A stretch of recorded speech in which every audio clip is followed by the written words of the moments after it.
call the meeting to order. And I mean, I can print you out or not. I can print out a packet. You want a packet? I had it on my phone, if that's okay. That's fine. Okay. you gonna do a roll call? Yes. All right. Brian Ford. Present. Dr. Felton. I know she'll be here, so she'll probably be a little late. Mayor Garrett. Mr. Green's not here. Danielle Huey here. Charlotte Jones is excused. Bruce Cantor. Yep. Fred Prime. Yep. Pam Schermeyer. Here. And Dan Sugg.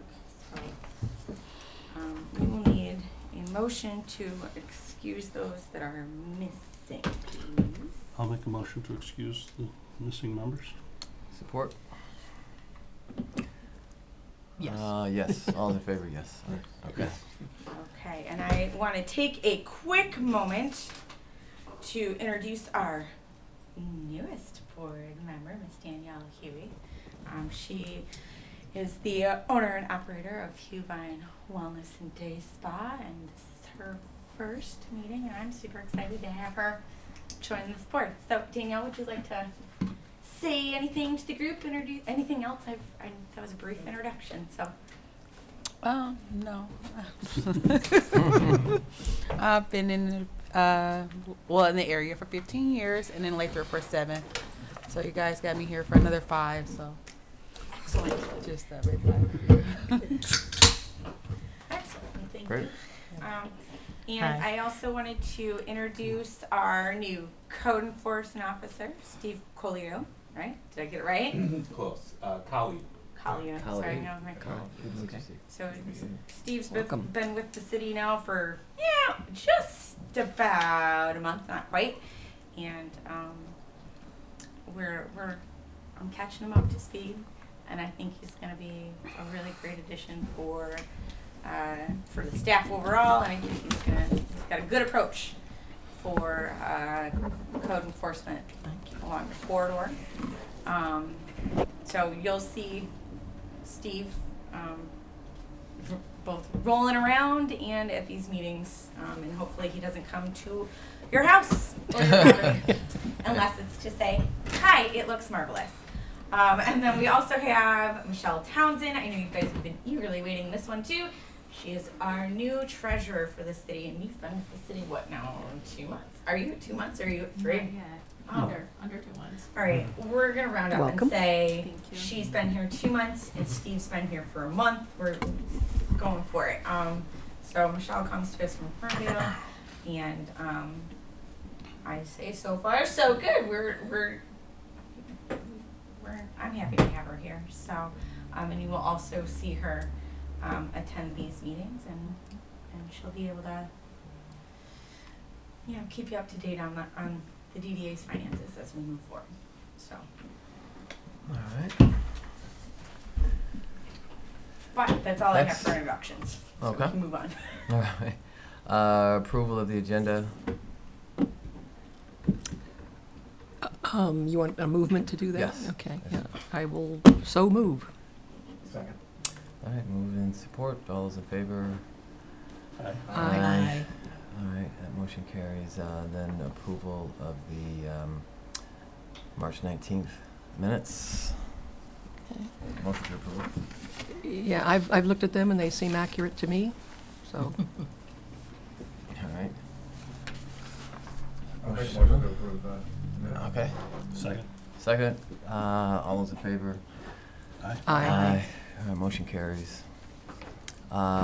Next, the consent agenda. Consent agenda. So I know this is still kind of a new one for us. This is everything under the consent agenda gets approved under one motion. You don't necessarily need to listen to me blah blah blah about these things. If there's something that you would like to discuss further, there does need to be a motion to remove that from the consent agenda. But otherwise, everything's approved all in one foul swoop. Okay. So in terms of the reports and the financial reports and just kind of highlighing things that the treasurer would be concerned about, I mean, that's still, we still go through that in the same process? Yeah, it's still, well, so it's still approved under, as the consent agenda, It's it's all still approved approved together. under one. If you would like, Michelle to discuss, discuss any of the financials, we need a motion to remove the monthly financial reports from the consent agenda, and then we'll talk about it immediately afterwards. Okay. Wait, just so I'm clear then. So what this does is the consent agenda, unless there are questions, there's no summary or there's no, committee reports given or Correct. anything of that nature? Correct. So It's typically items that are deemed to be non-controversial. Okay. I see. Okay. No, I would, well, maybe for this one, I hear you. Like for code enforcement, I know he's, you're new with code enforcement. I don't know if there's anything to,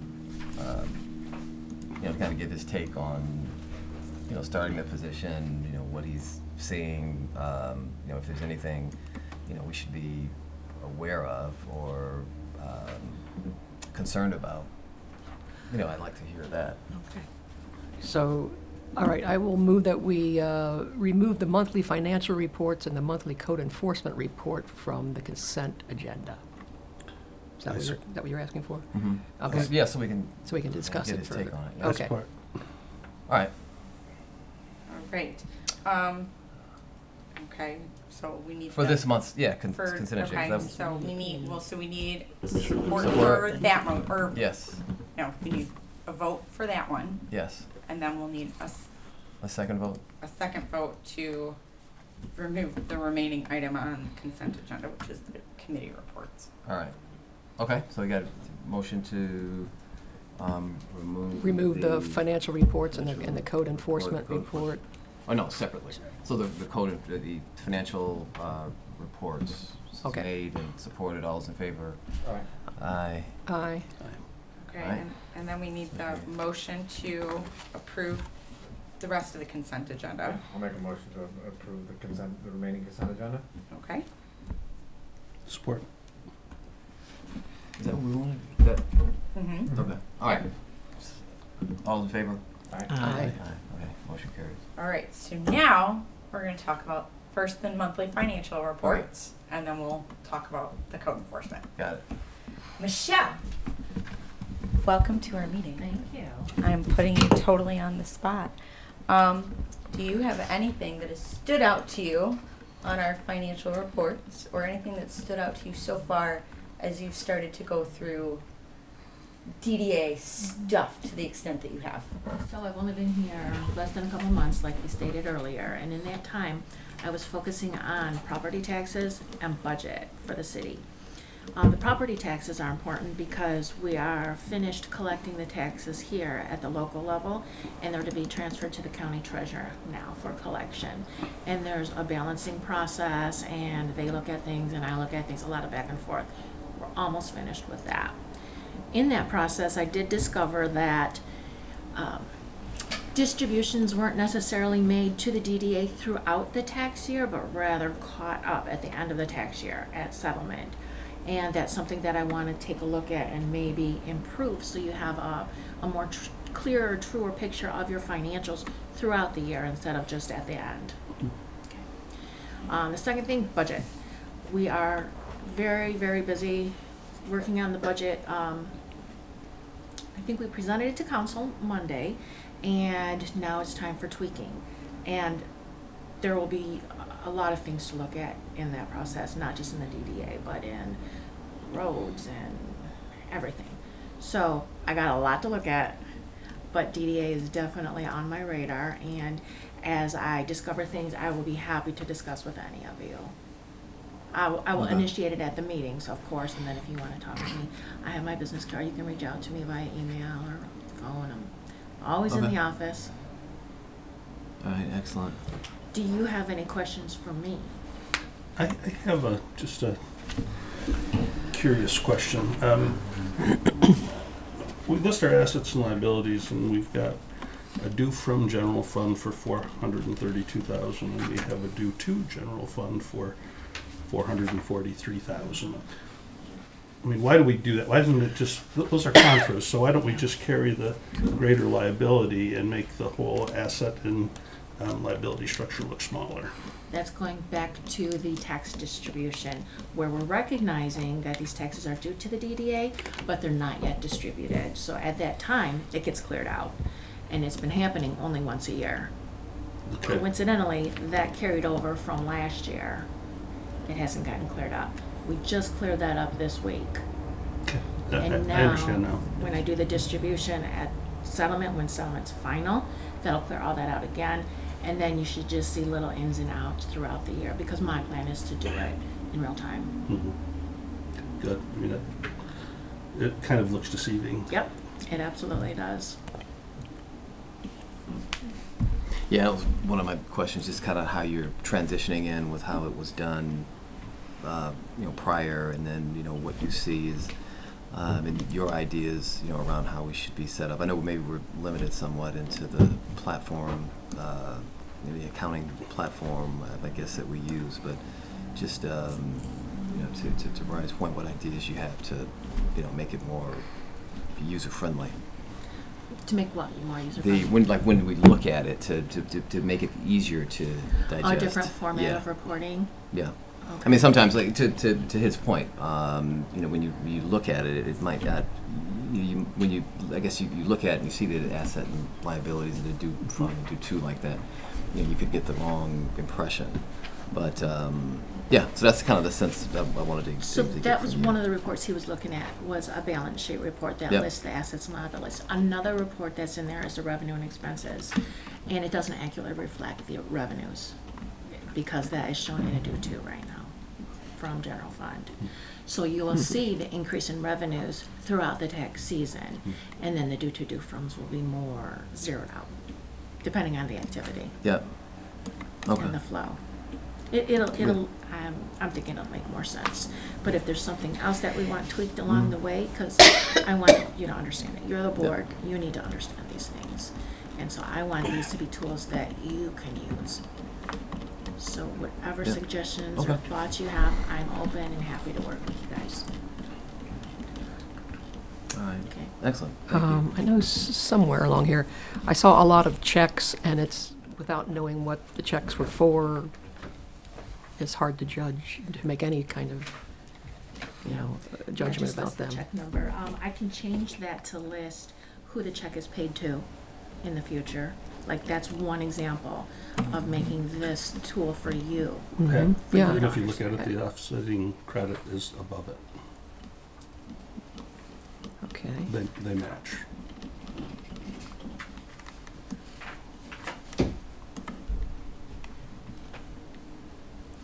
Okay. Like for Yeah, the 8209. I was on the wrong page, which doesn't help. I think she's looking at a different report. Yep, okay. All right, so period ending 3/31, yeah. They're looking at the activity report. Oh, okay. Okay, activities, I see. That's the Yeah, report that's he's talking where all the about. checks were, yeah. Okay. Okay, and they match what's up above. All right, Yes. well, if that's the case, then I don't think we need to have it spelled out twice. But thanks for the explanation. We need a motion for that one, don't we? For monthly financials, unless there's other questions. No, I have no question. Yeah. maybe So we a should- motion and then We need a motion to receive and file that one, then, Right, the monthly financials. okay. Oh. I will do that. Move to receive and file the monthly financials. second. All right. Made and seconded. Any further questions on the financials? If not, all those in favor? Aye. Aye. All right, motion carries.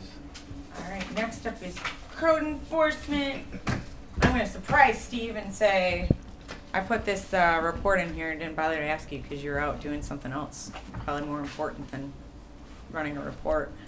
But I know you and I have talked. What are your thoughts about the Southfield quarter in the DDA district? And maybe talk to them about your overall approach for, you know, handling things with businesses, because it is a little different than previous code enforcement. Oh, okay. Well, I'm taking over, this is my third week. I'm wrapping up my third week, so I'm taking over what was sort of left for me while trying to go forward. My approach, I think, in this community is to be able to knock on a door and come in and introduce myself and discuss what a concern I have or the city has, whatever code enforcement, and move from there. I feel like in this community we can partner with both business owners and the residents. So that really is my approach until we need to take further enforcement action. So is there anything specifically that the board would like to know, action items or lingering enforcements that are out there specifically? I asked this question last month, and since I turned 60, I can't remember things very long. So, again, what is meter tampering? We see this quite frequently, and Meter tampering would be, I don't really, yeah, go ahead, Michelle. Water meters. Yeah. Tampering with water meters.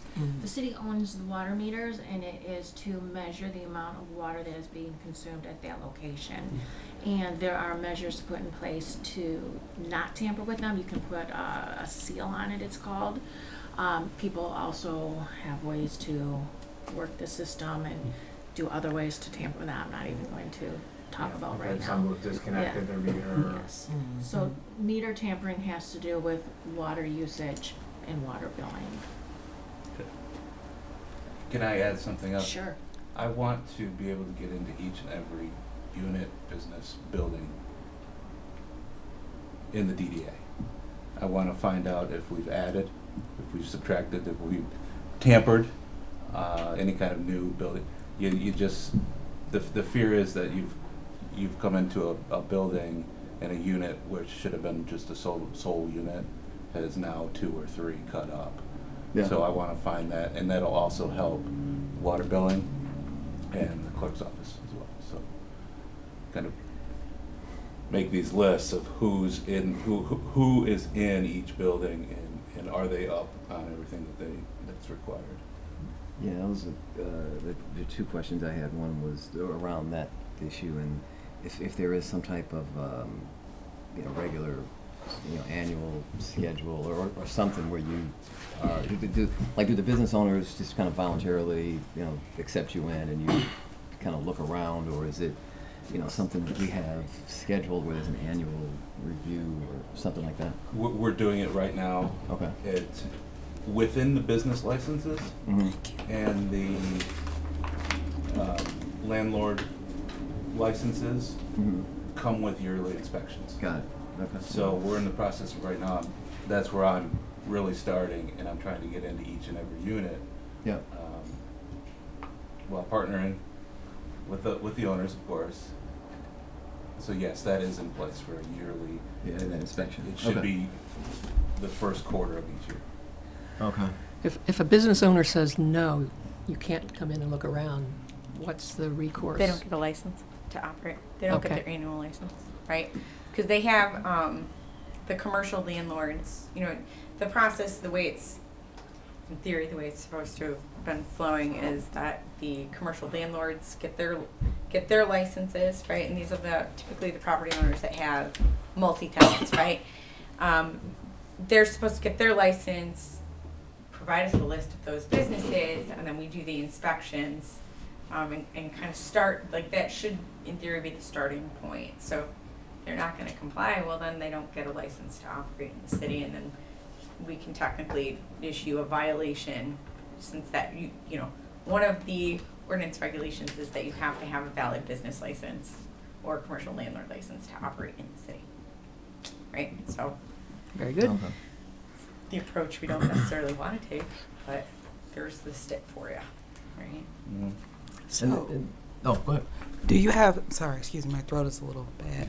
Do you have like a list of the things that you're speaking about as far as like that goes under the inspection and with the businesses? Sort of an inspection checklist. Yes. Uh, Because we do updates all the time, so I'm. Whenever there is work that is planned to be done that would require a permit, Okay. I mean, that would be the biggest one. Okay. But anything else that would fall under the property maintenance code and the zoning code and regular code. So you can always reach out to me if you're looking for sort of specific answer on that. I've yet to have any time to make any sort of checklist, but I can Okay. certainly look into that. Okay. Because a lot of the businesses in the corridor are small businesses that do a lot of the updates themselves. So I don't want it to be a situation where they do updates and then they can't actually open or actually profits from what they just spent so much money on, and they know after the fact. And I think a lot of that, the intent of the commercial landlord license is to have that in place so that there are yearly inspections, so that when I'm back at a business in a year from now, I can identify that there was a build out of an office, or a second room in the back and whatnot. And that's kind of the problem that we've had historically, is that we haven't been doing these inspections, and we've had buildings that have subdivided and, haven't followed code and things like that. So it's the intent of doing the inspections.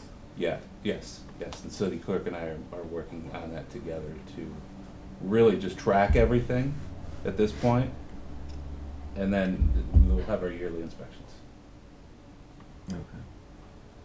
And then lastly for me, we talked in a prior meeting about violations, from what I understand, are violations that were just kind of ongoing, but because it never got dealt with, years ago, you just kind of, let it carry on. I mean, what's your approach, or how are we dealing with that? Years ago, I mean, Well, it's I been a would- practice, like, from where I'm understanding this, it's been a practice where, someone could have been in violation of something, but because they let it go, and then it's been happening for years, and nothing happens, so they still may be in violation, but it's not enforced. that's why I'm here. Okay. Honestly, I'm going back and trying to find everything that is lingering. Okay. If I see a tall grass from 21, obviously not going to drive by. But any of those, the serious ones, maintenance, anything like that, that's what I'm trying to go back on and then come in. But I have to, please understand that I have to see it myself, and I have to either close out that old violation and start anew. It just has to be new. I can't really go back on somebody's, a former employee's Mm-hmm. work. I can take their notes, their pictures, but I'd like to start anew, and again, start that partnership. Yeah, so Fred, a good example of that is the window signage of Mhm. on the building. So the ordinance only allows 10% coverage, and we've let that go for year after year, even though Right. there's been a lot of complaints. It never really got enforced. And then recently we had a business come in for a variance that was denied because it violated the ordinance, or they didn't have a hardship to allow that variance to be approved. And, one of the things that they brought up in there is, well, everybody else is doing it. Right, So- exactly. So we Exactly. talked about it as council. You got that, I'll take this. Okay, and we're in the process of enforcing this. One of the last things that Rob did before he left is he had sent out, I think it was 13 letters to businesses that were violating that. And I think Steve is following up or working on following up on those. I am, and in fact, after this meeting, I'm going to several more businesses to follow up. Yeah, so that's an example. Okay, yeah, I remember that conversation, okay. All right. Anything else under code enforcement? We'll need a Make a motion motion. for receive and file that as well. All right. I'll make a motion to receive and file the code enforcement report. Support? All right, made support. All those in favor? Aye. All right, motion carries. Public comment. Hi, everybody. Aye. I'm Jason Hammond. I happen to be on City Council, but I'm here today as a member of the Lathrup Village Music Festival Committee. As you know, the DDA was integral to executing last year's first inaugural music festival. This year is our second annual, which we hope to be the second of many annual music festivals going forward. The committee currently consists of myself, Adam Laurie, Lauren Barris and Bob Barris, as well as Lieutenant Zhang, who is supporting from a public safety perspective, and your DDA staff. I'm just here to let you know that the committee is committed to making sure that this festival kicks off in spite of any changes that are happening relative to staffing, relative to funding. We are already well ahead and making plans for executing the event, for finding talent, for getting vendors involved to participate, and seeking sources of funding from sponsorships in order to be able to have the money that we need to make this event as the greatest thing that we can possibly make it. So just know that the committee is here. We are committed to making this happen. We appreciate your support. We want you guys involved in this in whatever way you all choose, whether it's just being there and participating, supporting it as a committee, or if you want to be more directly involved, then we're open to that as well. So any questions that might come up going forward, we're here, we're open. Please reach out. There are plenty of people inside the city staff that know how to get a hold of any of us that are on the committee, but I'm also happy to share my contact information directly with any of you if you'd like. All right, thank you. All right, Thank you. thank you. Anyone else? No. Okay, thank you.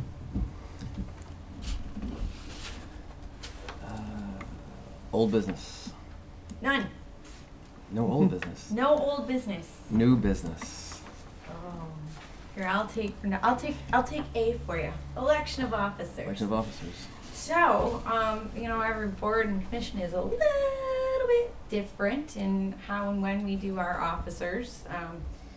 And DDA bylaws say that your elections happen at the first meeting in April. Why April? I have no idea.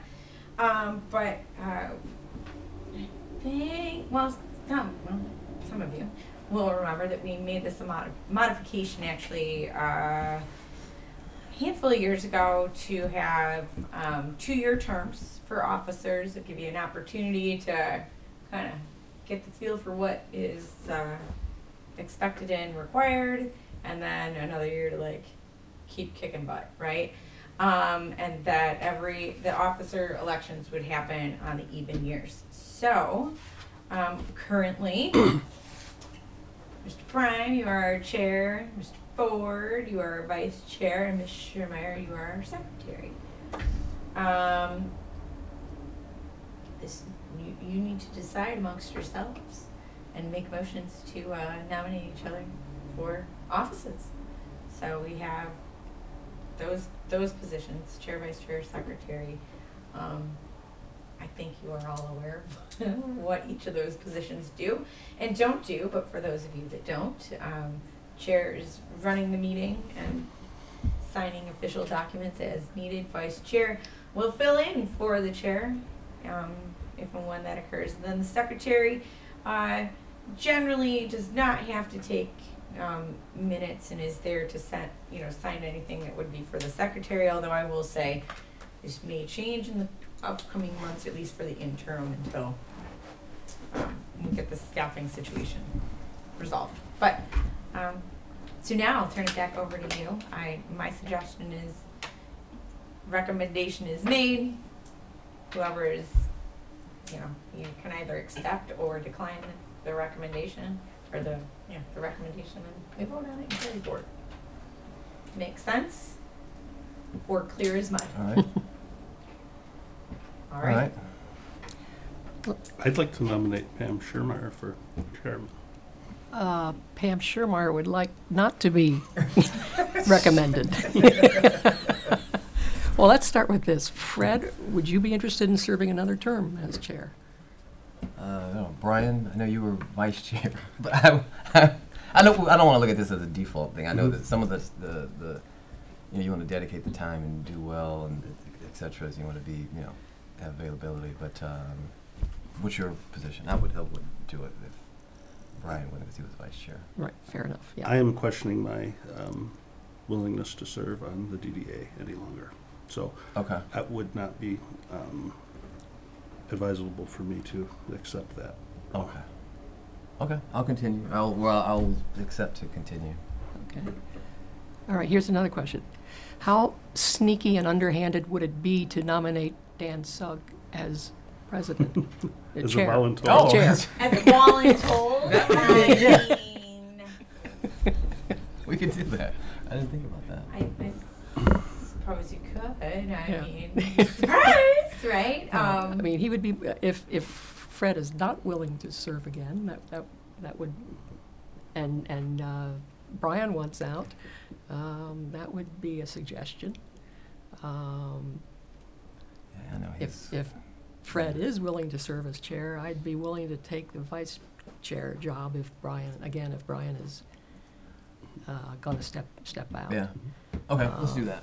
I'm good with that. All right, so I'm good with that. Sherman recommends Brian. He says And, yes. and Yes. Chairman Yes. for vice chair.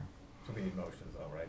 Yes. Yeah, so so All I'll right. make a motion for Fred Prime for the chair and Pam Schermeyer as the vice chair. I second. All right. Questions? All those in Which favor? means, Wait, did you vote? Well, let's do the vote on that one first. Let's Okay. do the vote on that. All right, all those in favor? Aye. Aye. aye. Aye. Oh, that was resounding, people. All right, next up is secretary. Now, I said I wasn't gonna say anything until, unless it came up. I do have it on good authority that, Charlotte Jones would be willing to do the secretarial office. I Okay. recommend that we All right. All right. install Charlotte Motion, Jones. motion, Okay, motion. Second. All right, made in support for Charlotte Jones as secretary. All those in favor? Aye. Aye. Aye. All right. All right, good job. Fred, please continue chairing the meeting. Okay. Well, I guess this one's for me. Yes. All right, well, we all know, right? We all know. I am departing, right? It's my strong recommendation that the DDA board establishes a hiring committee. Mike has already posted the position on MML and Michigan Association of Planning, right? I know he's gotten some responses, but that's about as far as my knowledge goes.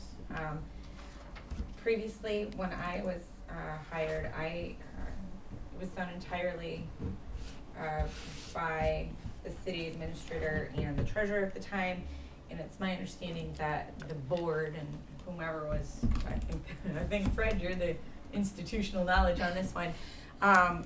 They had empowered Cheryl to, take on that responsibility of soliciting the applications and conducting the interviews and ultimately making a recommendation. Given that things have kind of changed a little bit with the board. This is a far more engaged board than I think it was previously.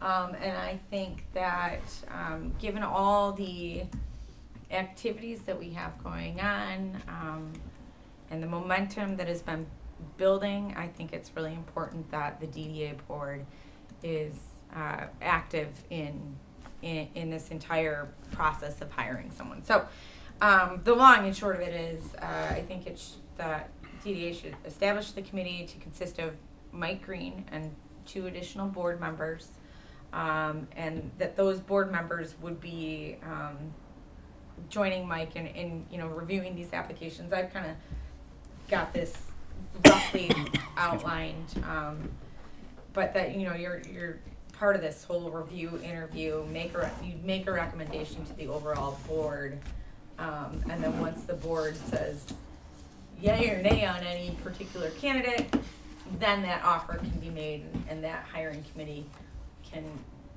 be the ones participating in any sort of salary and compensation negotiations. So, certainly you don't need to do it like this, but like I said, that's my recommendation, so. And Mike's only Okay. request is that whomever is, part of this group, is available for daytime interviews, right? Nothing after hours, it's just. Is this something that the executive committee really should be responsible for? That is absolutely something that could be done. My only concern with having the entire executive committee participate in that, as well as Mike, is then that puts that into, you know, it's a quorum of individuals, right? So then it would have to, you'd be holding open interviews. So I don't know if that's necessarily something that, you know, the board wants to do. I mean, that's certainly typical for, you know, city administrators. I've not seen it happen with DDAs, but that doesn't mean you can't, but that would certainly be, you know, something for the rest of you all to discuss what you would like to do. Well, I mean, because I'm the only retiree, I think, on the board, my free time is greater than anybody else's during working hours, so I would volunteer to be on that committee. Yeah, I mean, just the idea of the committee, I'm supportive of. And then, yeah, certainly having Pam. Yeah, I would volunteer, but I don't know how appropriate it is being on council to be on the interview committee. Yeah. How many applicants do you think there are going to be ultimately? I am aware of 4, but Today. it is the last time. I mean, Mike's not necessarily sharing with me, and that's fine, right? I'm not prying. It's no longer my place, right? That was as of a couple weeks ago. He had 4 applicants. I don't know if he's received any more. There is no like closing to that application period, right? Like it's just an open until filled. I mean, maybe a dozen would be my guess, but it's just speculation. Okay. I mean, the one thing that I would question is the salary negotiations. I would think I'd prefer to do them before we make a recommendation to the board rather than after. Because, you know, our recommendation may be for a salary that's lower than what was posted. Okay.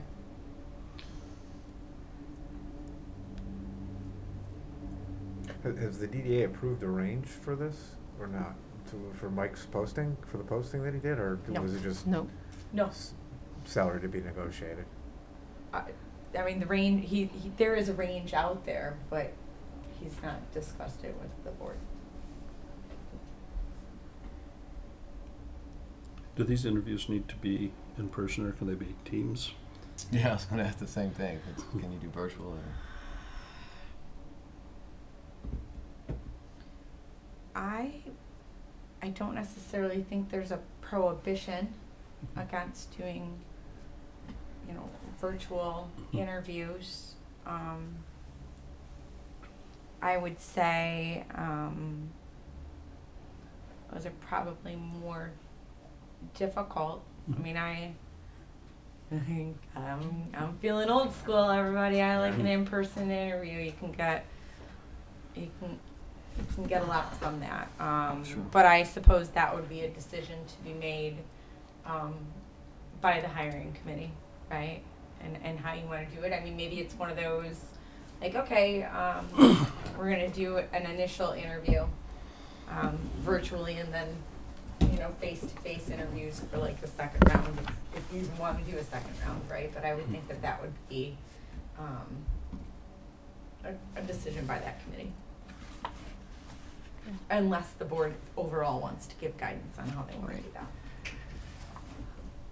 Well, Brian, I imagine you're asking that because you might be available if we can do it on Teams, but you would not if you had to traipse down here every time there's a meeting. It takes me 45 minutes to get here and Yeah. 45 minutes to get back. Yes. So it's, I really would want to do that with 12 candidates. Right. Yeah. And I would, maybe between I mean, with the quorum issue, I kind of given my schedule, I think, and maybe between the two of us, with the 12, would that work? Or is 3 too many from what you're saying? From who else 4 we have? is too many, right? 'Cause then you start getting into Okay, weekly issues. okay, so I'll volunteer.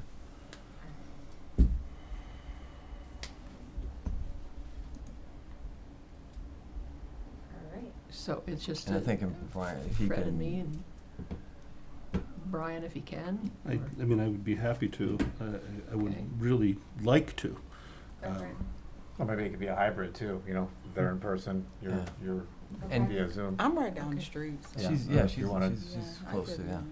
yeah. So we can, so the 4 of us, the combination of the 4 of us. Okay. That's good, right? We're Well, good we for do a have, quorum. you know, don't forget, Mike is on the board, right? So Oh. he counts Oh, he- as I part forgot of that. that. Yeah, That's he's- why, Mike that's is on why the I'm board. Yeah, saying, yeah, yeah. like, you know, we don't, like, so if Well, we would all not of be there. you, and, you know, want to, then that certainly pushes you into that quorum, right? Because you have to have 5 for a Got it. quorum. So we all wouldn't show up at the same one, because Mike will be there for sure. Okay, that's easy. I think. Okay. Yeah, so it's kind of the hybrid kind of deal. Just knowing what the like schedules might be between the two of us, but we should have representation and under the quorum number. Yes. Okay. Yeah. Okay, so Fred and Danielle are kind of like, or not Fred. All right, so you need a Brian motion. and Danielle are kind of like, No, I Oh no, well, Brian. I'll do it. Me and Brian and I would be more. You and- all right. Yeah. Yeah. so Pam and Danielle will be officially, and then Brian and Fred, you guys Yes. can participate as, Exactly. you know, as needed, but, all right. So you need a motion to that effect? Yes, please. Okay, right, I move that we establish a hiring committee to be comprised of Danielle, Brian, Fred, and me for the purpose of reviewing applicants and conducting interviews for the DDA job. And city administrator, and the city administrator. Oh, I'm sorry, and the city administrator, of course. Second. Yeah. Any questions? All those in favor? Aye. Aye. All right, motion carries. I do have just a detailed question. So what is the protocol for the interviews? There's multiple interviews with the same candidate? How does that work? So I can tell you how it worked for me, right? I had 2 interviews. I had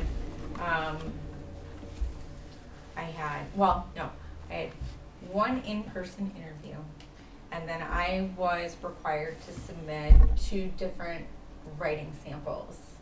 I had to put together a marketing piece and then another just written example of some sort of policy document that I would put forth. So and then it was after I submitted those things. I don't know if the DDA board reviewed those or not. That could have just been a Cheryl and Pam thing of reviewing those internally, and then the offer was made. I didn't have actually two complete interviews. I think the process generally seems to follow, from what I know from other things, like my husband just got a new position, right? He had 2 interviews. He had a phone interview to kind of screen to make sure he wasn't a delinquent, and then he had an in-person interview, and they're like, "You're hired," right? Yeah. So it's really, really structured the way, you know, you guys feel is best.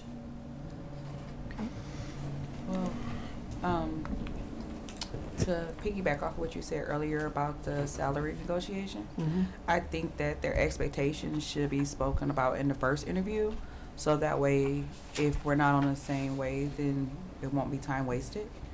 So you Yeah. kind of just ask them Yeah. where they're expecting to be at. Yeah.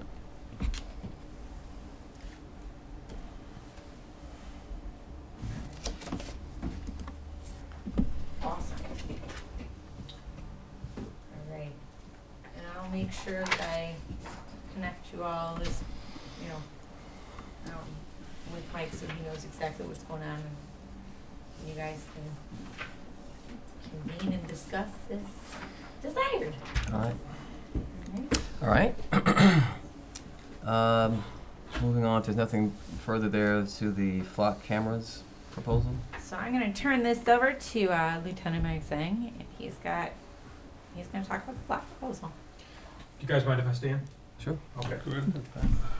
I got a little PowerPoint here just to go over. It's just 600 slides, so it Where shouldn't did we take. get that screen? Have we always had it? No, this we've always had. Well, we got the TVs right before COVID or right at COVID.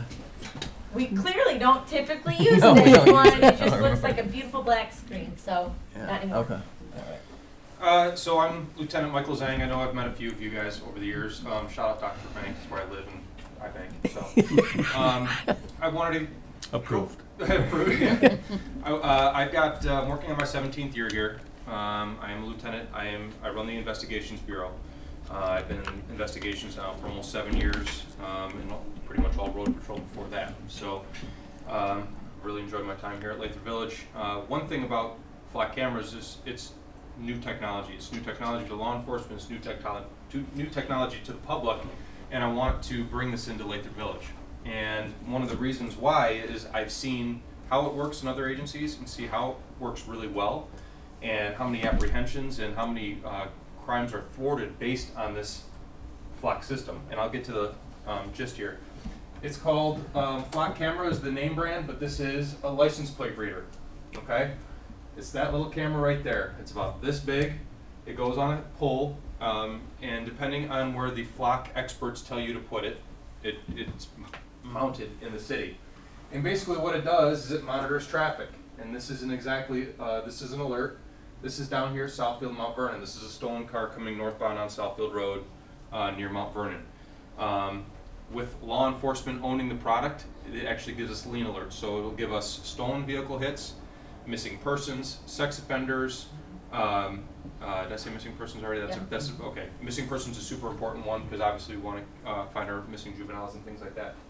And it also does investigative leads, and that's something where it's going to really benefit the downtown development area district. This is just a little bit more explanation. This is actual Flox pole with the solar camera or solar mount on top for the power. I'll get in a little bit more about how it mounts in a little bit. Well, let's talk about investigative leads and why it's so important to the DDA. We have a couple of big businesses here. Michigan First Credit Union's a big one. DXL is another big one that we're, as Lathrup Village police officers, we're at constantly taking reports, fraud reports and things like that. That bank, along with several other banks in the area, have been victims of fraud recently, and a crew of about 5 or 6 guys that bank lost about $500,000. Okay, $500,000 in probably the last few months, and that's several different banks. But these guys are showing up. They're doing account takeovers. They call their victims and they say, "Have you been a victim of fraud?" Kind of confuse the customer. We're going to send you a PIN to your code or to your phone. They send a PIN to their phone. They do a phone takeover. They get your PIN. They sign into your account. Then they start withdrawing money and start taking over your accounts. And probably, do you assume you work for Oxford Bank? You're probably familiar with this No, stuff. I just like the shirt. Okay. All right. All right. So I won't talk to banks about it. But anyway, so they take these people's account over. So what they're doing is they're then going in with their smartphones, and you don't need your ATM card anymore. They're walking up to ATMs and they're putting their their phones in front of the card, and they're withdrawing your money. Like I said, so you've got about 5 guys worth about $500,000 worth of loss to the area banks, okay? And we've got several banks in our city. We have been lucky to take down a couple of them. What they're doing is they're hitting in the middle of the night. They hit, because your ATM balance starts at midnight, right? So they're coming in about 11:50. They're making $2,500 withdrawal in cash. they wait around the bank for a few minutes, and they do another 2,500 withdrawal after midnight, okay? And why these LPRs are so important, they keep coming in the same cars, okay? But the eye in the sky, we're only as good as where we can be as law enforcement at all times, right? So with this as investigative leads, is we can enter these vehicles, these guys that keep coming back to the same, in the same cars, same banks, DXL, 13 retail frauds this year alone at DXL, just like yesterday. They call us frantic on the phone, they're leaving southbound on Southfield, it's a white car, it's an older white car. Great, there's a million older white cars that go down Southfield Road. If we had this, I'd be able to go back to the flock cameras, it records traffic, I can search for older white vehicles, and then I can start developing investigative leads. It works here, and the reason I know is because basically every agency around us has them. Berkeley has them, Birmingham, Southfield has 40-some cameras, Farmington Hills has almost 70 cameras, Detroit just got approved for 250 more cameras. So it's the infrastructure is amazing, and the great thing about it too is, let's say you've got a retail fraud at DXL, or you've got a fraud suspect that's hitting, you know, Michigan First Credit Union. I keep using those, and obviously all the other businesses would benefit from this as well, but I'm just giving you examples.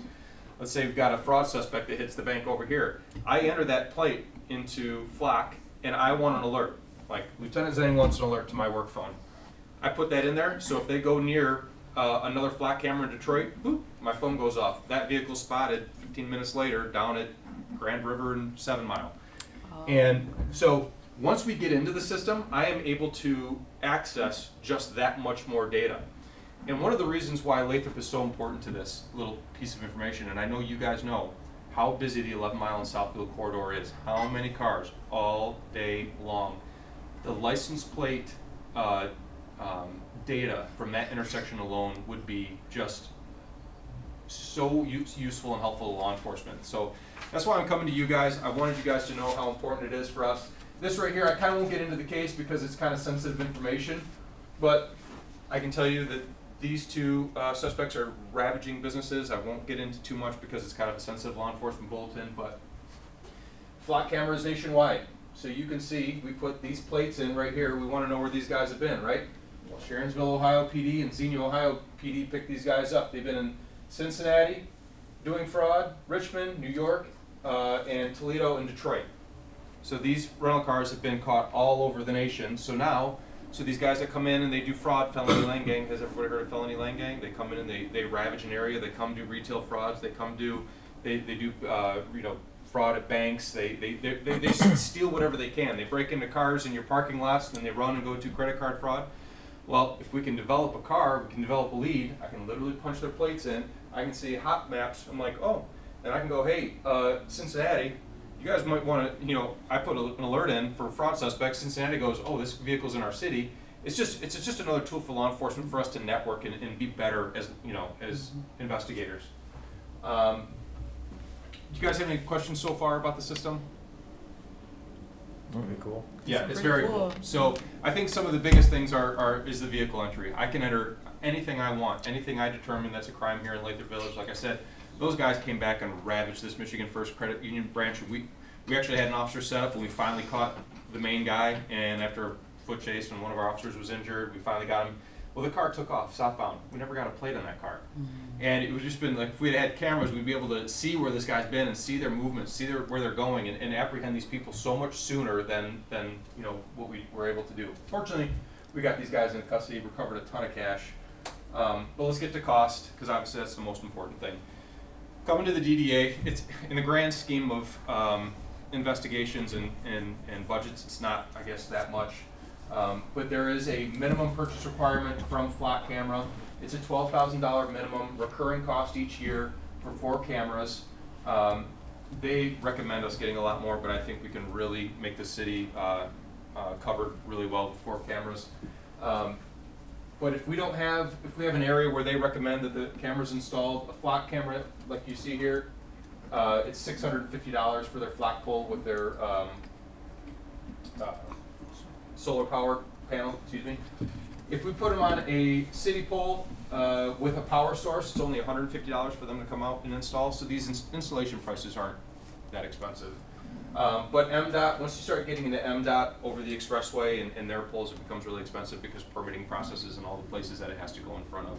It's just a lot more lengthy of a process to get your your cameras up. So roughly, I'd say 15,000-ish for the first year, because that's installation, but it would be a 12,000 recurring cost, and it would just be an invaluable tool to the downtown development area and Lathrup Village officers. And as an investigator of 7 years, I can't tell you how many times we have a car, and last seen southbound at this exact time, because they're on the phone real time with dispatch. If I could go back and look at a camera and be like, between 11:30 and 11:35, this model vehicle went southbound, it would at least give me an investigative lead to help solve some crimes. So that's it. Do you guys have any questions of me? Why is it a recurring charge? If we're buying 4 cameras, are we buying 4 every year? Or? You're not buying 4 every year. You're basically buying the license. You're paying for the infrastructure behind it, all the data accumulation, the storage, all that kind of stuff. With the recurring cost is a warranty. They replace any broken parts of the camera. They fix any data problems and things like that. So you're paying for licensing, just much like the surveillance cameras around City Hall. Everything is going to a license-based fee, because as they're updating their product, all the cost is on the back end. Lieutenant Singh, can you tell us why we wouldn't want to have maybe the businesses sponsor this? Is there a reasoning for that? Well, just because of the amount of cases we could close out and solve and get investigative leads on the crimes that occur in the business district. That's why I kept talking about Michigan First Credit Union and DXL, is that those businesses are frequent members of the loss, and I'd love to investigate those. Well, I mean, would you still have the same level of access to the information? Would they have access? I mean, that's, I guess, more of my question. Yeah, so without buying flat cameras, I have access to nothing. So all these slides came from my counterparts over at Southfield PD who have it. That camera, that picture I showed you, well, that was from Ohio. This is actually Southfield's flat camera system. So I got a screenshot of what alerts that they get, but obviously we don't. I can get a screenshot, you know, if it makes you feel better. But that's all I can get. So I don't have any access to flat cameras, but without purchasing the cameras, I can't get any of that. So if Michigan First bought their own cameras, it would still be similar to them calling you and saying, "Hey, our cameras show," or yes, you can buy them privately, and you can buy them for law enforcement. So the advantage to law enforcement, let's say Michigan First Credit Union buys them, they can't get lien hits, they don't get stolen car hits, they don't get missing person hits, they don't get sex offender hits, they don't get any of the potential of the system. They can put in, if a unruly customer comes in and says, I hate banking here, and they say, well, you're trespassed, you can't come back. They can put their plate in, and they would get an alert if that person shows up, but that wouldn't be controlled by us, nor would they have any lien access. So that's why it's so important for the purchase to be through the police department, so we get all that access. And that maintains privacy. And that maintains privacy as well. Yeah. What's the cost that you listed on the various polls? 2 questions on that. Is the coverage any better given the poll? You know, if it's an MDOT poll or if it's a, because. No. So no, here we go. So this camera right here actually will only zero in and target in on 2 lanes of traffic. Okay. So let me give you an example of southbound Southfield Road, 2 lanes, 1 camera would work. Yeah. Westbound 11 Mile. Approaching Southfield Road is 4 lanes, so you technically need 2 cameras to cover that intersection. Mm-hmm. But strategically placing these would be something that I would rely on Flock and kind of their expertise to know where they would want them first. And then I guess aesthetically, putting them on existing poles, so you're not, you're just adding more poles and more, visual. Pollution, I guess. Yeah. Is it still effective that way, or does it, because of the reception, does it counteract with any other, pole technology that we have? It doesn't. So again, we'd have to talk to the Flock rep, look and actually do like a site survey. But have you ever noticed them now? No, unless I'm looking for them, I don't. But when you look and if you focus your eye on it, you can say, "Shit, what is all this out there?" Yeah, if you look, a lot of people think those white cones are cameras in intersections. Those are not. Those are heat sensors. People think we have cameras at 11 and Southfield all the time, when we actually don't. So what a lot of people they don't realize is that you probably pass dozens of these a day as you drive through the Metro Detroit area. Yeah. And most people don't even realize that they're there. Now, would you be using these for non-felonies, like, traffic safety things? Somebody blew a stoplight or, They don't record video. okay. No. Okay. Oh, okay. They just pick up a license I didn't plate realize, and- to okay. let you know. Well, good. But you can use it for, I mean, like for example, I was the victim of a hit and run several years ago, Absolutely. and you'd be able to Absolutely. pick that up. Yep. And what percentage of accuracy would you say they are in capturing the correct license plate? In the hundreds I've seen, I've maybe seen one inaccurate. Okay. But again, so I mean, it'll tell you, like this one, see EPC 3394, it is a correct plate, so it's a stolen plate on a vehicle. But if you see it was stolen originally on a Honda, and it's now on a Buick. So it'll tell you in lien, it's originally to a Honda, a gray Honda, but now this stolen plate is on a Buick. So you obviously know something's wrong, because that plate's still in lien is stolen. Yeah. So that's where, investigative knowledge and things like that, is important, because obviously I would pick up on that, some may not. So, Go ahead. okay, so my question is, well, not a question, but suggestion. Even though the city will retain rights of the system, so it'll be ours, why not proposition those big businesses to pay for it? Because they lost way more than the system cost, and it would benefit them the most. Yeah, good, absolutely. Yeah. Yeah.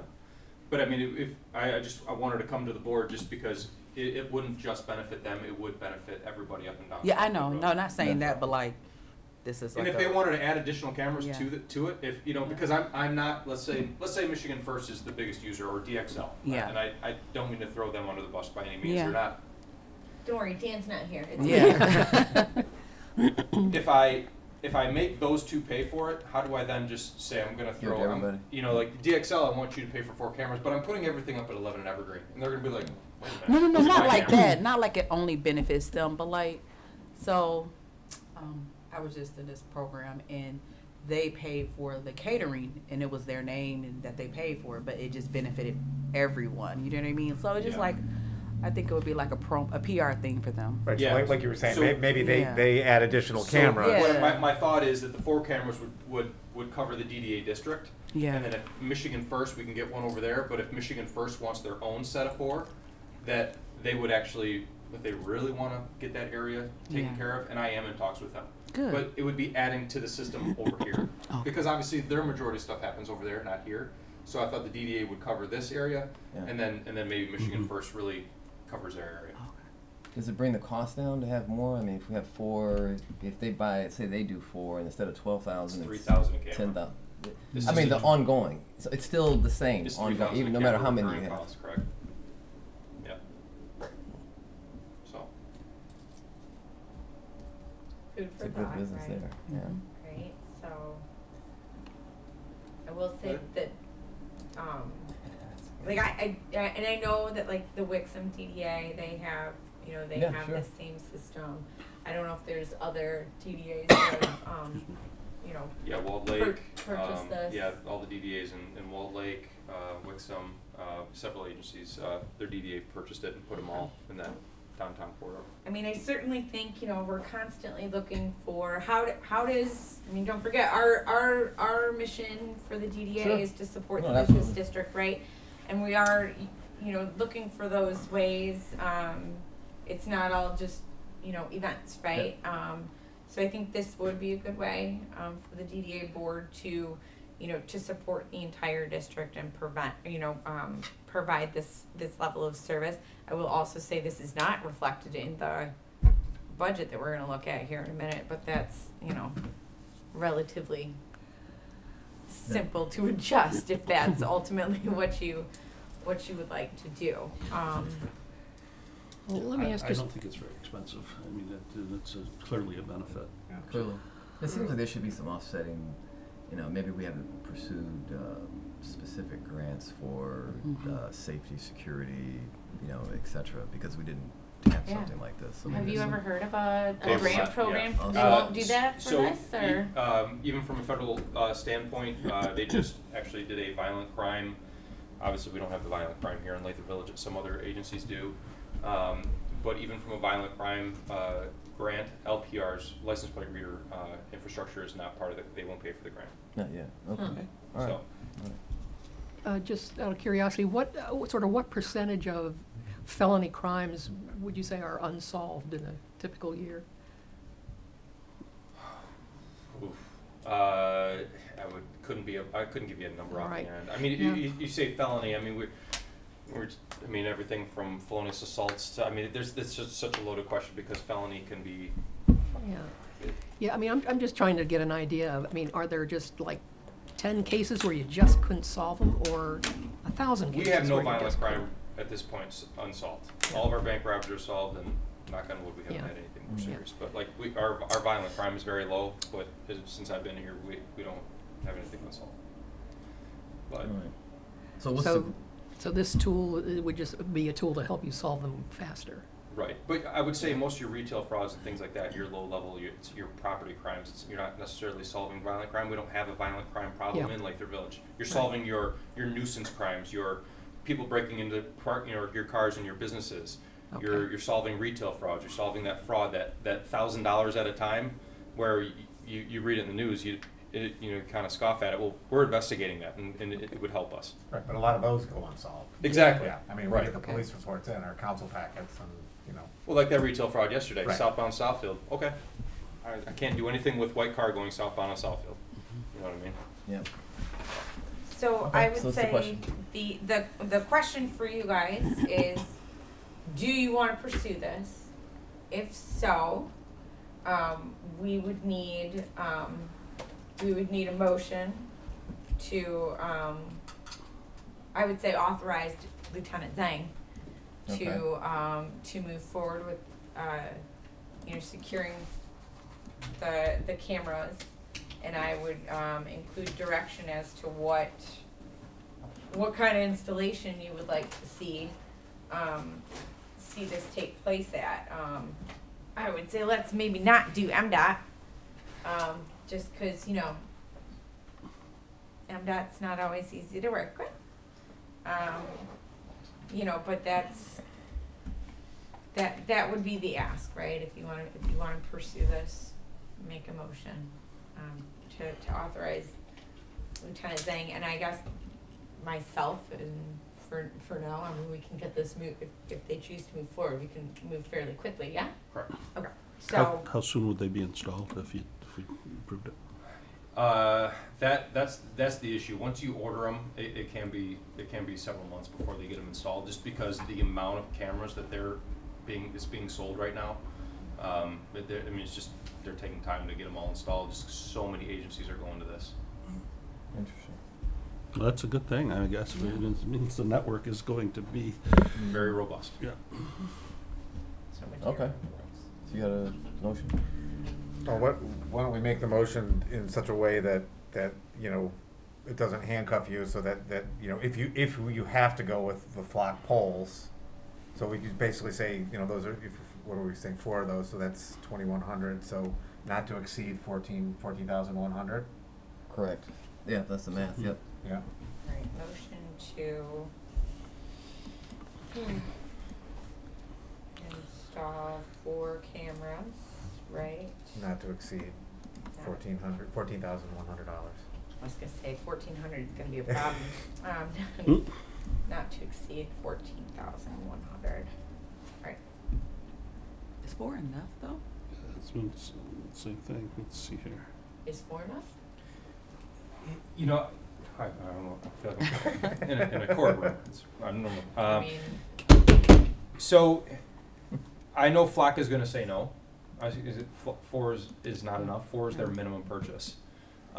More cameras, the better. But like I said, I am in talks with Michigan First, trying to get that area done. I mean, would a couple more cameras? I'm sure. I think at first glance they said something like 16 cameras minimum. But I said we're not. Well, and right. So, and I said that's just not possible. So I said let's start here, and if it's great, then we can we can always Come back for more. right. We can say yes. The DDA saw great results from this, and they want more, and we can do that in a year, and we can come back and figure that out until then. But How high are the cameras? at least 8 feet. All right, so if we put them on our city poles, would that interfere with our banners and our hanging baskets and stuff? Well, we would make sure it doesn't. Yeah, but Yeah, they could be higher than that, right? Right, You absolutely. still be able to capture the Right. license plates? Yep. Yeah, people get Oh. to them, Yeah, Yeah. right, like Yeah, that's, yeah. and And I knucklehead said that somebody. to her, I Yeah. said that the Farmington, other Farmington day. Hills had several damaged. Yeah, Farmington Hills had several damaged, just because people are, I mean, it's solving crime, and people hate it, right, right? right. How dare you? Is there a maximum height that they can go to? That's a good question. I mean, they talked about actual like light poles. That's why like MDOT is so tough. I mean, and you know, that's high. Yeah. So I mean, I would prefer to put them on like telephone poles and things like that. Stay away from our light Right, poles. because I think that the less likelihood of somebody, you know, some syndicate or something saying, hey, they got him here, we want to hit Lathrup Village, just. Right, but that would That's take the me, I've got the guy on Flock, he's a retired trooper. I talked to him yesterday. He will, if we get the go-ahead, he's gonna immediately come out and do a site survey. We're gonna do a walk around the city. And, you know, I can get more information. So as far as the statistics of, you said that it cost them about 500,000. If you had this system, how much would it have saved those companies? Well, that's a very loaded question. I mean, Okay. it's a very tough question. All the banks in the area, these 5 guys are worth about $500,000 worth of loss. Oh, I'm thinking it was just Right, those well, couple. several Okay. Michigan First branches via credit union, they went around and just ravaged the area. Any bank that allows you to walk up and just wave your phone as an ATM card, Okay. that's how they did the account takeovers. Okay. So, Michigan First, they got hit hard. But, to say that we would have stopped 325,000, or, you know, it's too hard to Yeah. put a number on it. Okay. We would have had a leg up every time they entered the city because they were entering the city at certain times and dodging us and we were missing them. But if we had that eye in the sky that was just helping us a little bit more, we get alerts to our phones immediately saying this fraud vehicle just entered the city, and we can allocate our resources right in that area and flood them because we know they're going to Michigan First. So instead of you know finishing our crash report, we can get over there and handle business. Should we add a little to it for any overage costs? I mean, if we say 14.6, and there's, Taxes, yeah. I mean, We're tax exempt, but, yeah, I mean, is there like, you know, with our construction projects, I mean, I've clearly got them used to contingencies. Is there a contingency that we should be considering as part of this? I haven't been told otherwise, but I mean, a contingency would always be nice. Okay. So say 15. So 15 or 8? 15. 15 even. Okay. All right. So we've got a you- motion. you've got a motion and support. Are you supporting? I support. All right. All right. No further discussion. All those in favor? Aye. Aye. I appreciate Alright. it, guys. I think it's going to be a great help to the city. Mm-hmm.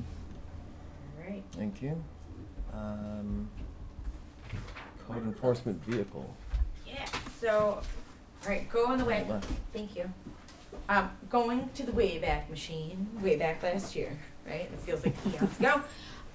You may recall that I believe it was Bill at that point in time was our code enforcement officer, and he had asked, can we contemplate getting a new truck for code enforcement? Cause it's, that little car we have is not very large and is not helpful for doing all the things that even he was doing. So at the time, the board had allocated $46,000 for a new vehicle. We had discussed it was going to be a light duty truck. Clearly don't need some 2,500 super duty something or other.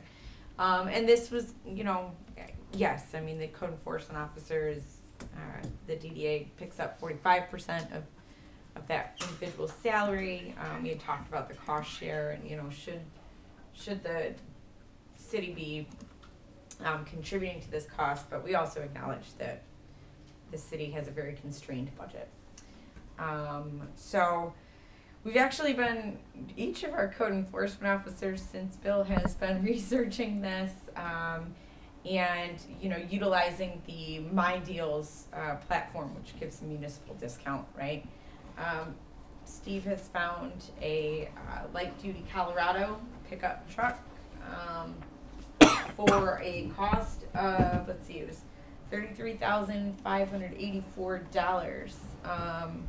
This would meet all of our needs.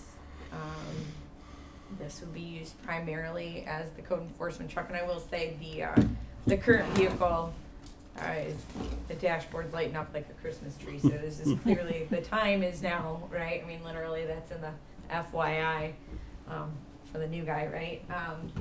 So this would primarily be used by code enforcement, though it would be also available to DDA staff that need to, right, install any hanging baskets, do whatever we need to do. Maybe we're doing some additional cleanups or whatnot. So, and we would also be branding this with the DDA logo. I have asked Steve to get with the police chief about pricing that out.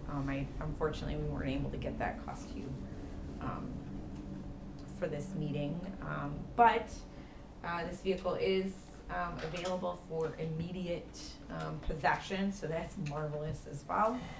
It's less than what we had budgeted for, so I am asking for approval to buy code enforcement a new vehicle. And this was in the 23-24 budget? Yes, this is in our current budget. Well, I'd be glad to do that, authorizing the DDA to purchase the truck and whatever the cost of the logo to put on it would be. Okay.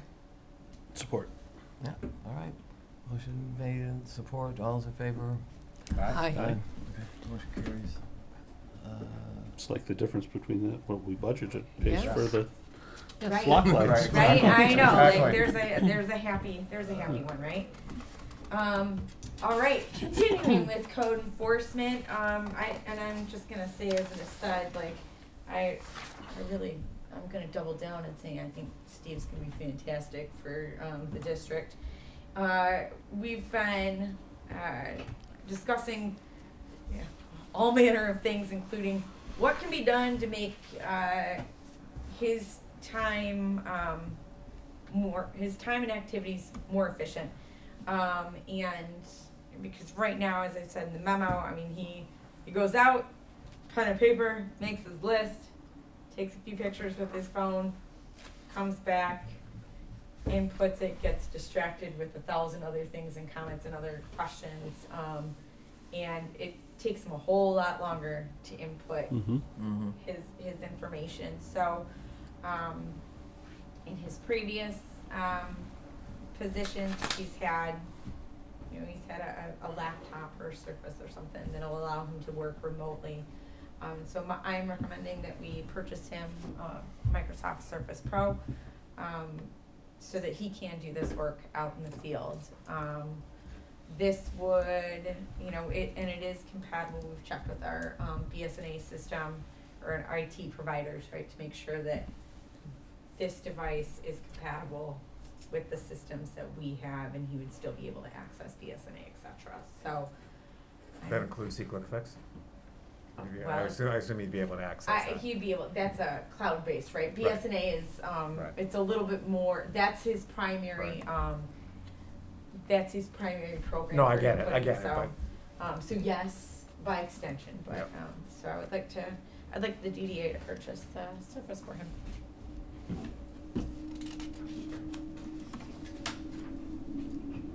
Okay. I don't have a problem. Okay. Yeah. I'll make a Alright, move motion to them- authorize the DDA director to purchase the Microsoft Surface Pro at a cost not to exceed All $1,200. right.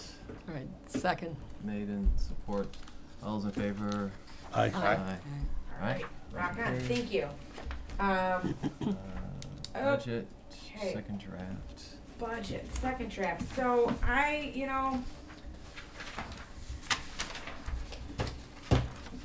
when I was putting this together and revising it, it was before the flock camera proposal. So that is not in here. I have actually reduced a little bit from what was previously presented to you. And I went through, first I'll start with revenues. I think, actually up this a little bit more to give us after looking at our March amendments and seeing that we're already, up to that 467 and change, it made more sense to increase the overall investment or overall revenues, especially since we know our investment interest continues to climb, right? So I've got an estimated revenue of $510,488. And then I have, like I said, adjusted the expenses, and those are on page 31 of the packet, or 9 of the actual document. And actually, let's go to the last pages with the details, because that's far easier, in my opinion, to see, right? I'm sorry, on which page are you on now? I am on page 34 Okay. of the overall packet. And that shows us our detail. Yep, I think our numbers are different than yours. This is what we have for 34. Oh, you know what, I added a couple of things. Keep going, Yeah. Bruce. Yeah. There you go, 36, sorry. 37. I printed out a packet yesterday before I filled in the missing Lathrup Village Music Festival items. So, no changes were made in terms of the salary and wages, right? Like, it kept all of that stuff together. I left the seasonal crew in there, right? That was a comment made by Dan at the last meeting, like, why take it out? Maybe we'll need it. And for $5,000, okay. Have we used the seasonal crew recently? We used them in August. You may recall with our partnership with Boys to Men. Michigan Works did not pay them for all of the work they did, Right. and the board elected to Cover it, yeah. to cover at least some expense, and do the right thing. Yep. So and then there was also the comment made about the employee taxes and benefits and how that had not actually ever been adjusted. So I right-sized that amount. I think I previously budgeted even $45,000, so it was pretty far off.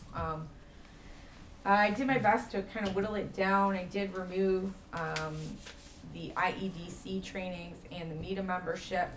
In particular, those were specific to my role. And since I won't be here, I made that change, and that dropped us down a little bit more. Move the trash receptacles. We discussed how we were going to move that forward. Also, under the repairs and maintenance, we have reflected in there the alley and approach work proposed for construction year 2025, which is the $345,000. I also added the landscape maintenance contract, which we had approved at the last meeting, right? Mhm. So that's the $43,980. That will go down a little bit in the following 2 years. This year does include the design that we'll see here in just a few minutes. So overall, the expenses are, I know they're a little eye-popping. Proposed expenses are $990,017. That includes three large one-time investments, right? That's the alley and approach work. That's the municipal park match, as well as the Hawk signal match. Right? There is still wiggle room for the alley and approach work. I mean, you have not taken action to move forward with that amount. And again, we'll see here in just a few minutes what the current spreadsheet looks like. So you can say, nope, we want to spread that out a little bit more, and not have such a big hit all at once. Quite frankly, I know it was discussed about, moving forward with the municipal park. that's a great feel-good project, and I would hate to see it like come off the list of come off the budget. But I mean, if that's something that the DDA board feels they would like to do, then by all means you can do that too.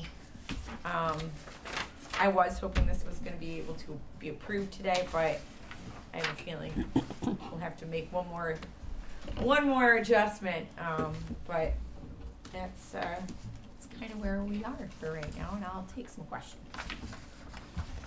All right, so at the, all right, with this $990,000 Yes. total, that would deplete our total kitty to what? Just about 550,000. Okay, so that's, Right, that's a lot, yeah. That's a lot. I mean, that would certainly give us, I mean, we wouldn't be afraid of running out of money, but it would reduce our rainy day fund by a lot. You have just over $1 million in there right now, Yeah, yeah.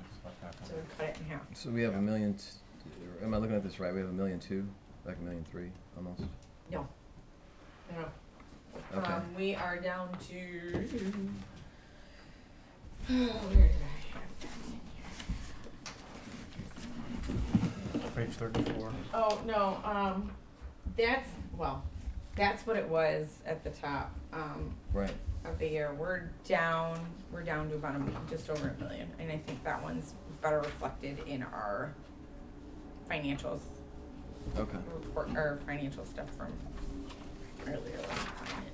So what we're saying though is we'd be using that general fund we'd be using that fund balance to make up the difference, right?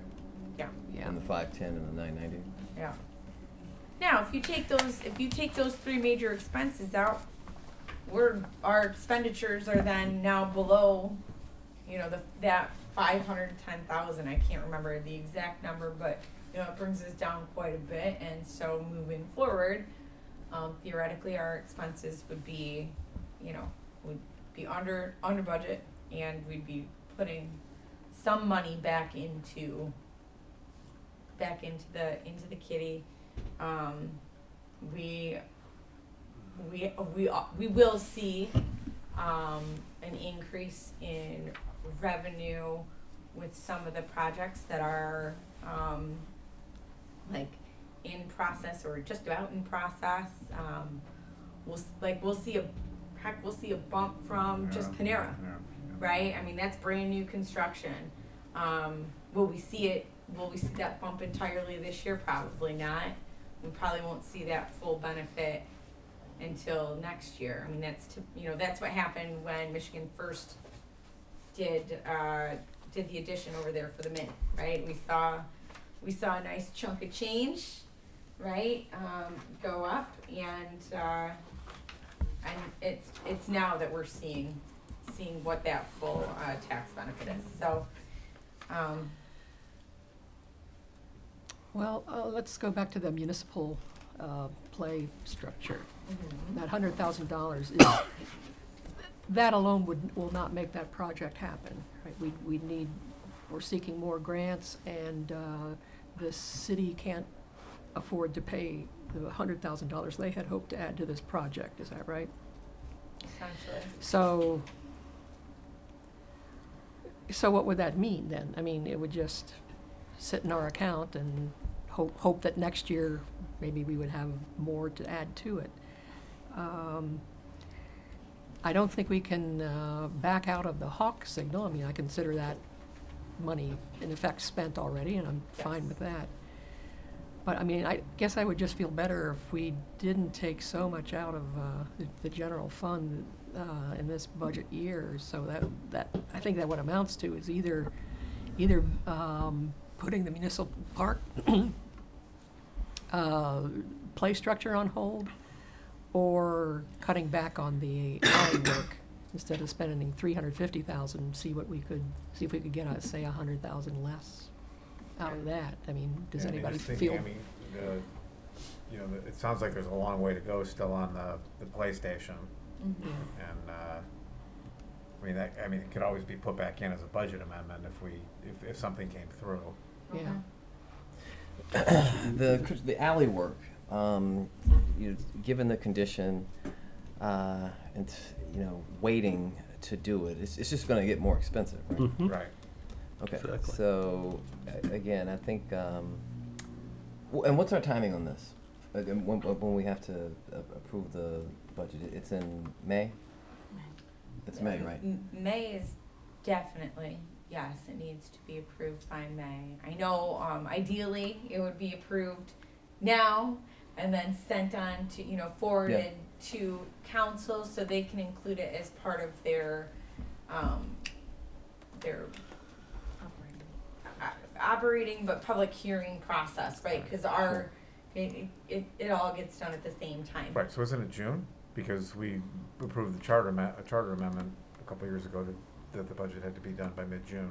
instead of I May. know that Mike's budget calendar says he wants everything. Right, I mean, that's from us. fine. Like, that's just- what but- that's the timeline I'm trying to meet. Yeah. Like the milestones he's got set out, Yeah. the city manager has set out for council and by Right. extension So he's us, gonna wanna right? put that on, in for council, and so probably wants it a little Right, earlier. so, So I think would be helpful. I know we've talked about financing some of these projects in the past.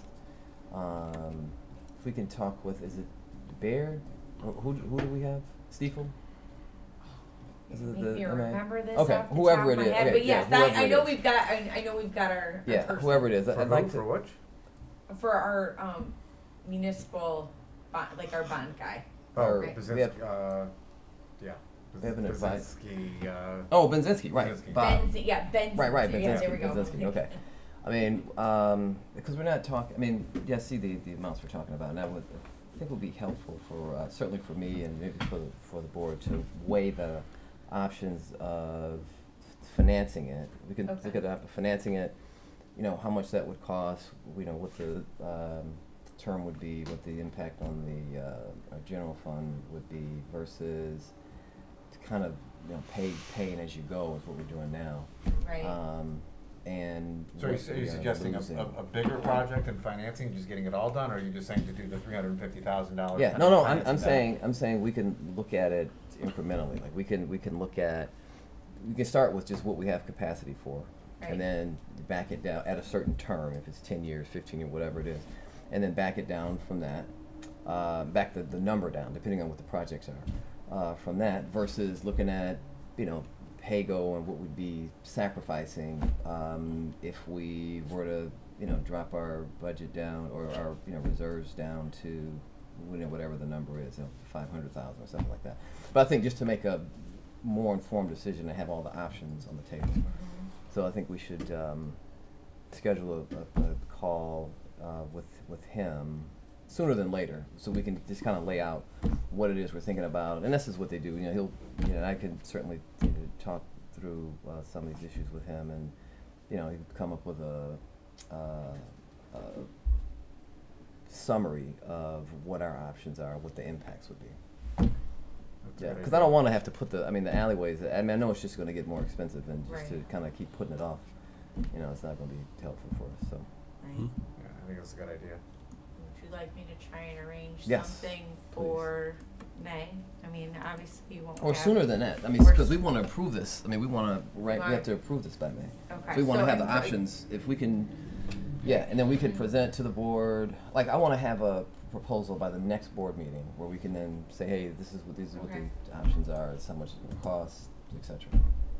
How about I will arrange to have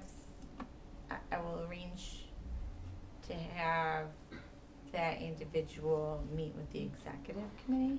Okay, Would that be? that's fine. Would that work for? All right, cool.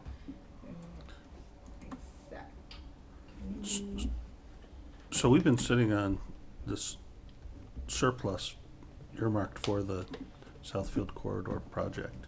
We're saying that we're really gonna spend some money in what year?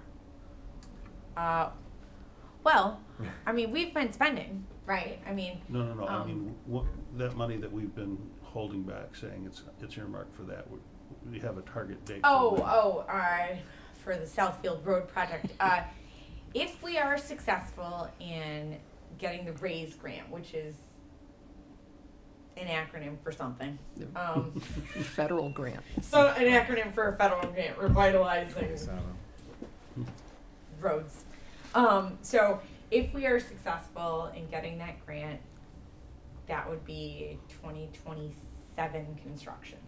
So 3 years from now. Mm-hmm. So you've got 3 years to replenish what we're spending. Well, more than that though, because the cost, right, is a lot more than the. Yeah, I mean, we're still, there's one still a million, ginormous gap. I mean, Right. that it's, you know, I mean, and the road commission's still working on finding ways to layer in extra funds. You know, like, knock yourselves out. Yeah. Find as much money as you possibly can. So, and we should hear something or other. Yeah. I think they said fall, like early fall. We should hear something. Yeah. Well, I mean, I do agree with Fred that we should just keep plugging away at the alleyways as much as we can. Like I say, I'd still be willing to let go of the municipal play structure or just postpone it for a little while. And we do have to find another $12,000, right, for our flock cameras. Right. Well, we just And- saved money buying the truck, right? so Yeah, that was an okay, offset. all right. But Yeah. but At least for this year. Yeah. I mean, Yeah, that's it'd be great. ongoing- But Okay. overall, it's Ongoing cost hump, neutral. right. Oh, yeah. No Right. question, All right. No question about it. Okay. well, I mean, we can, and I can certainly leave. Like, I mean, we can leave the play structure match in there. I mean, it's not. I mean, it could just sit there. I mean, we right Yeah. now we do have some matching funds, you know, from the county that are still part of this project, right? There is still the question on the city, right? I know it was approved in their last budget, but I know they're, you know, whether it's there or not there is, I know it's not included in their draft for this year so far.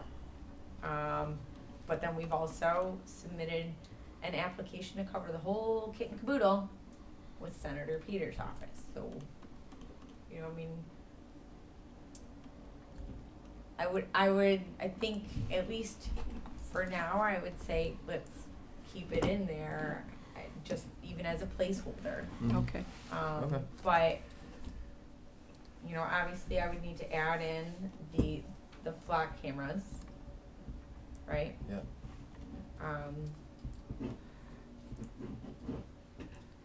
And I'm not, the plants might be more expensive too.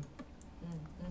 Because what you're about to present, that doesn't include the monument bed, right? It's just It doesn't. it's no. just the, Oh, this is what you were doing the garden. yeah, Yeah. yeah. So, I guess give me some specifics on what you want me to adjust beyond adding the plots. Do we want to take out anything, increase any areas, or do we just want to wait until we can get something arranged with the financing guy to make that? Yeah, I mean, I think I know we've gone over this a few times, the various items, and they all have their, level of importance. So yeah, that would be my recommendation. Then we would know what we're dealing with, and then, you know, if it's from what it sounds like, the I don't want to say lowest priority, but the first item, large item we would take off would be the park piece. But so we know that going in. And so then, depending on what the options are, you know, we know that we have what our priorities are, and yeah, we'll go from there. We have more information to make a better decision. I mean, is there anything in repairs and maintenance that can be trimmed? It's looking at this $503,000 number, but I forget what all that includes. The thing that can be trimmed in there is really the alley and approach work. Oh, okay. Which is back Right. So we're back We're to always square back one. to that, Yes. yeah. Okay. So yeah, so when we get that, it'll be clearer, you know. Well, all right, so here's a question. Does, because this is not just, but I mean, it's the budget. I mean, is having the information from the municipal finance group, is that necessarily going to change whether or not you approve it? Because again, these can all be adjusted via budget amendments. So if you say, yeah, we're gonna approve this, and with the amendment of adding $15,000 to the flock, for the flock cameras, and then we get the meeting and we say, well, all right, so our options are, X, Y, and Z. I mean, that doesn't preclude you from then, say we make our amendments in January, right? Amend the overall budget then. So what you're saying is, and maybe this is more of kind of a budgetary practice, I guess. So what you're saying is, you can approve these items, but how they're paid for we're not necessarily approving that. Is that what you're saying? Yeah. Yes, yes, it's giving you flexibility and saying, we would like to spend this amount, and we're gonna continue to evaluate how we're gonna do that. Okay. And if that ends up being financing, and we can get done a whole lot more, okay, wonderful, we can carry on with that process, right? And if a budget amendment needs to be made in January, we can still do that. Or conversely, if we say, oh, nope, we are not gonna finance and we're just gonna pay with what we've got, then, okay, we're gonna make a budget amendment in January that maybe reduces something, or reduce that scope of the alleys and approaches, since that's your biggest ticket item. Yeah. Let me ask this. So if we didn't approve it at this meeting and we waited till the next meeting, would we still be on target with the timeline? We should still be on target with the timeline. Yeah. It may end up requiring a special meeting by council. I would have to look and see, because you're both in the third week. Right? So they would meet first. So it would, maybe it would end up being a special meeting by the DDA to push the meeting up a week, or maybe it's another The only thing I'm thinking of is if it's not going to mess up the timeline. I mean, it would be good to know before we approve the budget, just because. I mean, for people looking from the outside, right? Looking at 350,000. If we're financing and it's only going to cost us 50,000. Yep. And we're putting in 350,000 in the approved budget. Then the cries come for, oh well, they're depleting the fund, and people aren't going to understand that what we said at this meeting is, all right, we're going to approve 350,000, but we're hoping to possibly fund this through a different mechanism. They're not going to have that knowledge, you know what I mean? So that to a lot of people, they're going to look at the numbers and say, what are they doing? No, that's fair. That's fair. So if we can still meet the requirements of the schedule, I mean, I think it would be better to have the meeting with, maybe we have the meeting with Benzinski next week, and then we know for the next meeting. Yep, I agree. Yes, I have the schedule right here. Yeah. My brain's not functioning all the way. I will say this is not a good time to be financing, though. I'm going to be hard to persuade unless we get some really interesting information. He has the budget study session on May 6th, reviewing both the CIP and his recommended budget at the study session on May 6th, and then he's got a public hearing scheduled for both the budget, all the budget stuff, right? So he's got all that happening on May 20th, including the DDAs. So it would kind of mess up his schedule. So To do what? So when's the DDA meeting? the DDA meeting would be the 25th. So it would be after. That doesn't mean you guys couldn't say right now, all right, well, we still want to, wait and try and get this information from Benzinski And, oh wait, actually, hooray for 5 weeks in May. You would be able, your meeting actually would be Before. May 17th, so you'd be able to That get would in. Okay. So, all right, so stay the course and arrange the meeting, and Yep. I'll just take, for right now, I'll adjust this to add the flat cameras. I will work to get something scheduled with the executive committee and Benzinski. So we have our options beforehand. I'll shoot for maybe that second week in May. I guess look at your schedules to let me know. And then you guys will have to take action Yeah. on May 17th. Yep. Okay. Anything else I should be adding to this, May 17th. to this budget? Adding or taking away? I should Well, you say. got the, I mean, I think the plants will be more. Oh, you want it? Yeah, How much would you like me to bump it up? I bet it'll be at least 2,000, To bump it up to 7? yeah.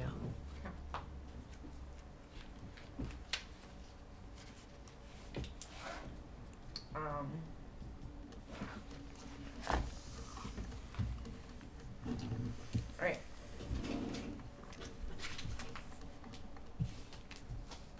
Sounds good to me.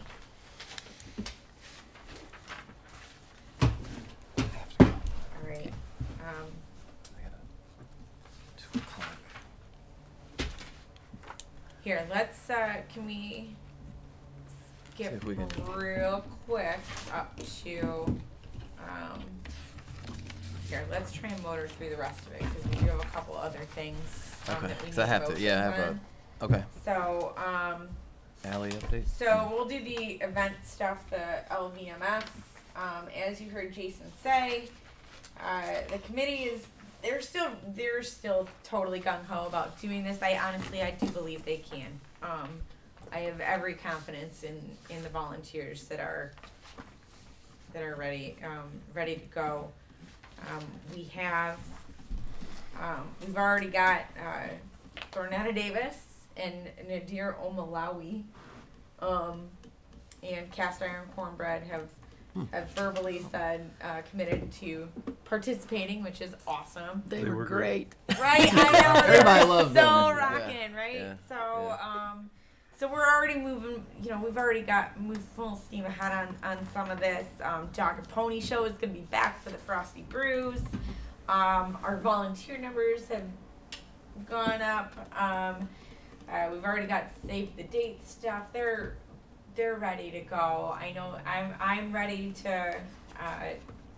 I'm prepared to get that liquor license application done, drafted, and moving. So I guess my first question is, are you comfortable with moving forward with the music festival not currently having staff in place? Yes. Yes. Yeah, I'm in agreement Alright. with that. Excellent. So happy to hear it. So I have 3 suggested motions for you. The first motion would be to authorize me to complete and submit the liquor license application on behalf of the DDA and the Music Festival for August 10th to be held right behind us. The beer tent would be expanded from last year and kind of reconfigured, so beer would be under the pavilion, not so much next to the stage. Just like overall increase the footprint of the beer tent, but generally the operations of it all would still happen just as last year. So that's motion number 1. Okay.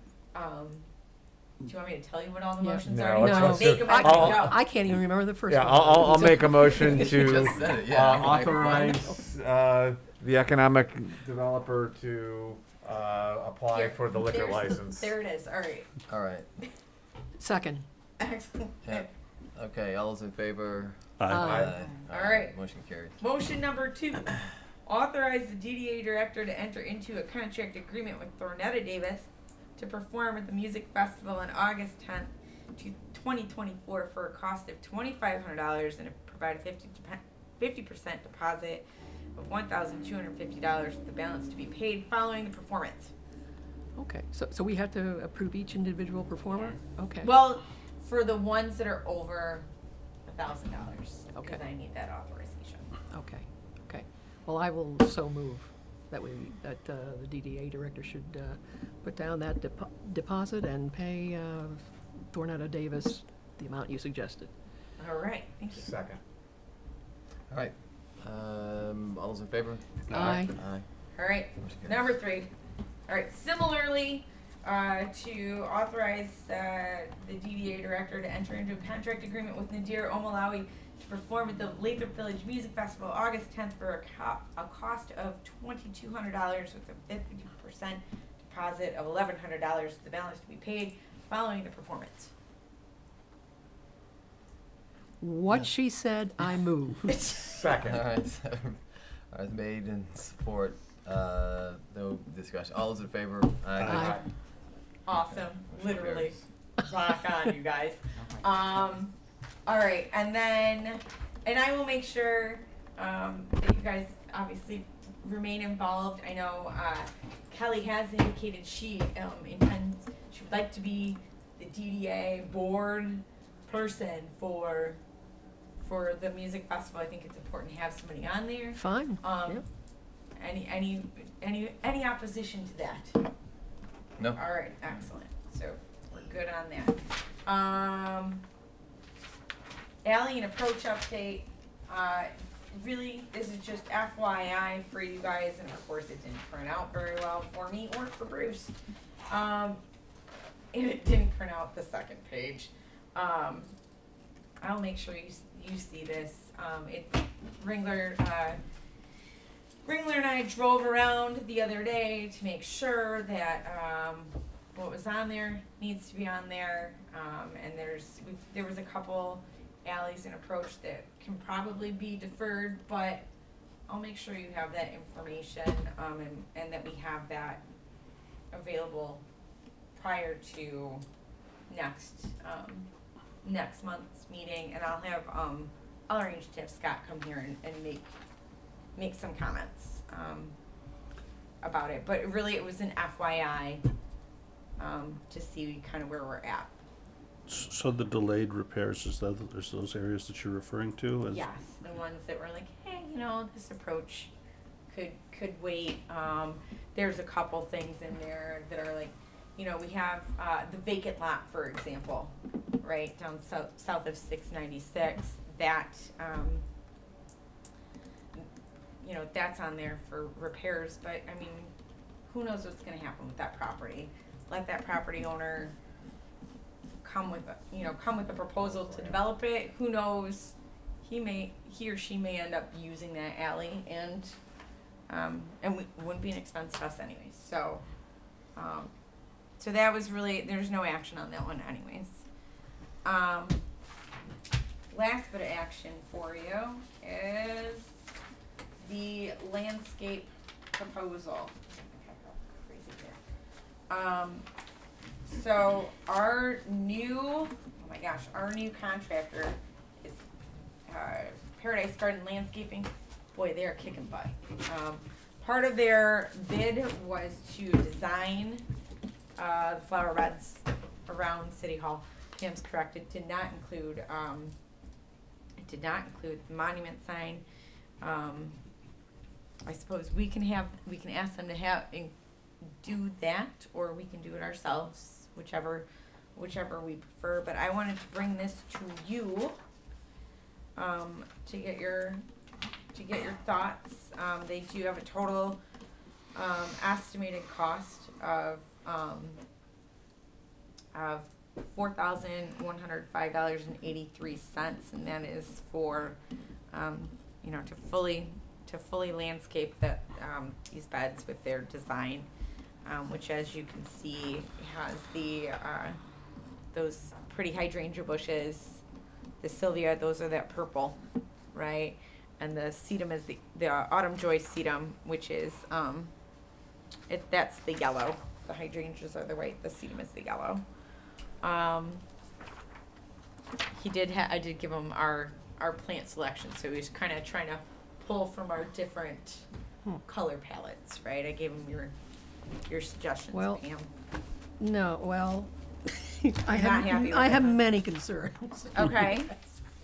I would say the greatest is, these are all deciduous plants, so in the wintertime, it will look bare. Okay. With the exception of the hydrangea, you may have some, little Oh, brown panicles puffs, hanging from the yeah. hydrangeas, but the others will be down to the ground, although they do have some grasses in one of them. Yeah, off to the front, That, right. so those brownish fronds of the grasses will still sway in the winter. But I mean, look outside all of your houses. If you go outside your front door, left and right, what are you going to see? You're going to see some evergreen bushes, Okay. and that's what most foundational plantings are. And these, I know these are we're talking about very narrow beds, maybe 3 to 5 feet. I think they say Yeah, they they're- are. Yes. But still, I would like to see some bushes, maybe even between the windows, a tall, slender juniper or arborvitae or something like that, and some other bushes. I have concerns in some. I like the hydrangeas, but that particular variety can get 6 to 8 feet tall, and depending on where they put them, it could obscure the windows. So Okay. I think there are plenty of other options of panicle hydrangeas, just not the limelight that they chose. Okay. The salvia, fine, but we don't need 78 of them. That's. I just would like to see a little more creativity in the plant choices and in the design.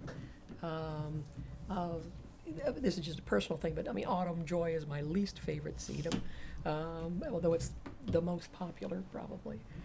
Which one's the autumn joy, the yellow? Yellow. I guess what I would like to do is, if you don't mind, I'd like to share this with our friends, the leaders of the Lathrup Village Garden Group, and maybe get some suggestions from them. Sure. And then come back to him with Yeah, because I'd like to see something that just isn't okay. This plant, this plant, this plant. I'd like to see a little more of a tall plant with a short one in front. I think there's enough room, at least in the 5-foot wide beds, to do that. Okay. And I think they did a good job of keeping costs down. Because these are all Right. But I think I'd rather spend a little more and have a bigger variety and just a nicer looking design. So my suggestion for the board is that we make a motion to authorize Pam and the beautification committee to take the lead on this, right? Yeah. I'm Okay. going to facilitate Yeah. as much as possible, but Yeah. I think that would be the most prudent thing to do. And when is the window for the planning? Are we there? No, it can wait. If it has to Okay. wait till June or something, We're still good. that's fine, yeah. All right. So I do a motion for Pam and the beautification committee to. What was it exactly? Are we authorizing? No, we're giving them the To authority take the lead, just to take the lead. Okay. take the lead on the design. Design. Got it. And we'll bring it back. Obviously, the cost will have to be still approved by Yep. the board in, hopefully May, but to take the lead on working with our contractor. All right. I make that motion. All right. Second. Made and support. All those in favor? Aye. All right. Motion All carries. right. Yeah. Those suggestions I gave you, by the way, were for the monument bed, which Oh, is a well, whole- there you go. whole All different- right. And then I won't go over the director's report. We got awesome things happening. Things are still gonna happen. And you guys have great momentum, and all I'm honestly gonna say is that it's been beyond awesome working with all of you. And I'm gonna miss you. Aw, rounded applause for. Yeah. Ah, yeah. And we'll certainly miss you too. You can still decide to stay. I've thought about it, trust me. But at the risk of becoming more verklempt, I've learned quite a lot working here. I never anticipated to leave although when I first started, I was like, oh crap, that's a big old job. All right, challenge accepted, and I've learned a lot about myself, a lot about this community, a lot about everybody, and I'm really proud of everything that we've done, and I think that you all should be beyond proud of yourselves too, because you have done more in the last 5 years than this DDA board has done in the last 20, and